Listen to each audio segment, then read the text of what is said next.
Hey guys, welcome back to my new video, the coaching carousel. So today we're going to be talking about some of the coaches that have moved on from programs. There's been a lot of craziness going on these past few weeks since the end of the season when Baylor cut down the nets over Gonzaga. So I'd love to get right into that, but we're going to start out with wheeling and dealing with Ryan. Just to let you know, I revealed my college reveal in my last episode. So today I made a few changes to the wheel. We're going to have an over-under. We're going to do a daily pick'em where we could, look at some of the games from the day and pick who's going to win. Let's spin the wheel. And it looks like it's going to be a fun fact about the host. So something I wanted to share with you guys is I've been a lifelong Met fan. I've been going to games for as long as I can remember with my dad. I've had a lot of memorable moments and experiences at Citi Field.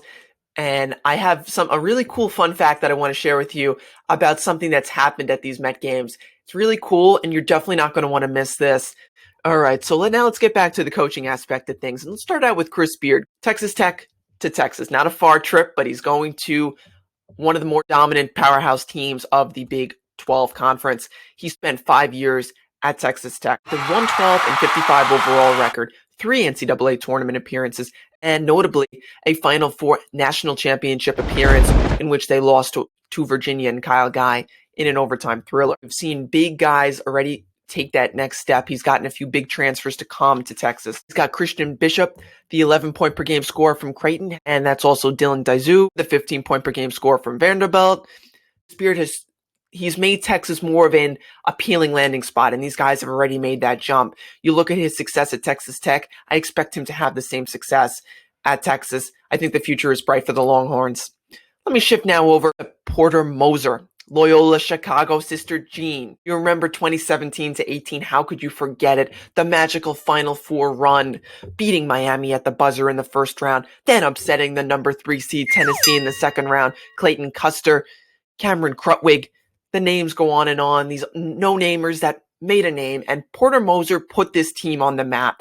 Notably, in this past year, they finished 26-5. They made a Sweet 16 run, beat the number 1 seed Illinois and Kofi Cockburn in the second round, and an unbelievable defensive season, one of the best defensive teams in the country, proved that he can coach at a high level. He's taken Loyola, and now he was going to inhabit the job at Oklahoma with the Sooners after Lon Kruger stepped down. He's already gotten a few big names to Oklahoma. He's gotten Jordan Goldwire, the guard from Duke, Jacob and Tanner Groves. If you might not know the names, these two guys shined on Eastern Washington in that first round game against Kansas of the NCAA tournament. If you remember, these guys are big time scorers.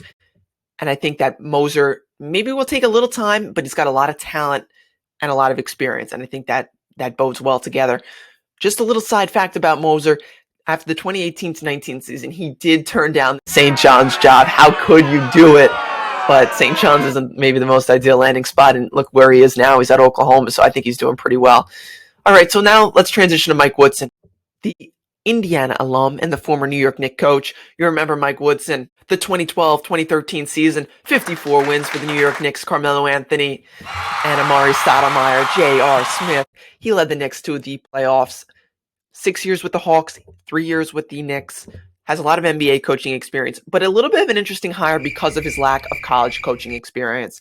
He hasn't really been around the college game that much. It's be extremely interesting to see how he makes that transition. He is off to a good start. He's got a 4-star 2021 guard coming in. He's got one of their returning Jackson Davis coming back for his junior season. And he's also landed Pitt transfer Xavier Johnson, who scored 14.2 points per game. So these are big moves. He's got Indiana poised for success. The last few years with Archie Miller, Indiana hasn't been to where it was when you think of Tom Crean and his incredible career. And then even higher, you go to Bobby Knight. Indiana's got to get back to dominance, back to the top of the Big Ten. And Mike Woodson is poised and ready to make that happen. Now, on to Shaka Smart. He shocked the nation back with his incredible run with VCU. In 6 years with the VCU Rams, he made 5 NCAA tournament appearances. In the 2010-11 season, he led the Rams to the Final Four. Incredible. That team wreaked havoc. He put VCU on the map, and that is his goal when he comes to Madison, Wisconsin to coach the Marquette Golden Eagles. Being a native to Madison, Wisconsin, this one hits close to home for him. He decided to leave Texas. 6 years at Texas, 109 and 86 overall record, 3 NCAA tournament appearances, 1 conference championship. It was up and down for him. After that, taking that jump from VCU to Texas, you thought, start him. A little bit of a setback, especially we saw them lose in the first round to Abilene Christian in this past year's NCAA tournament, a major letdown. Following that, Shaka said, I want to go home. I want to try things out at Marquette. Things weren't going great for him at Texas. He has the 15th best recruiting class in the country coming in as of now. Couple of 4 stars, couple of 3 stars. Be really interesting to see if he can take this program to the next step, get them to the top of the Big East with the Villanovas. So now we're going to transition to the final big coaching news of this offseason. That's Hubert Davis. Hubert Davis spent 9 years on the bench with Roy Williams, 8 NCAA tournament appearances, 1 national championship, 2 Final Four appearances, and the national championship, obviously beating Gonzaga. He played under Dean Smith from the 1988 to 92 season. He has coaching experience in college. He has playing experience. He brings a lot to the table, and he has a great mentor in Roy Williams, who has stepped down this past year. Notably, he has Brady Manick, the 10-point per game scorer from Oklahoma, coming in. 35th best recruiting class. He's got some weapons. I think the experience is all there for him. You'll be watching the same team, the same caliber.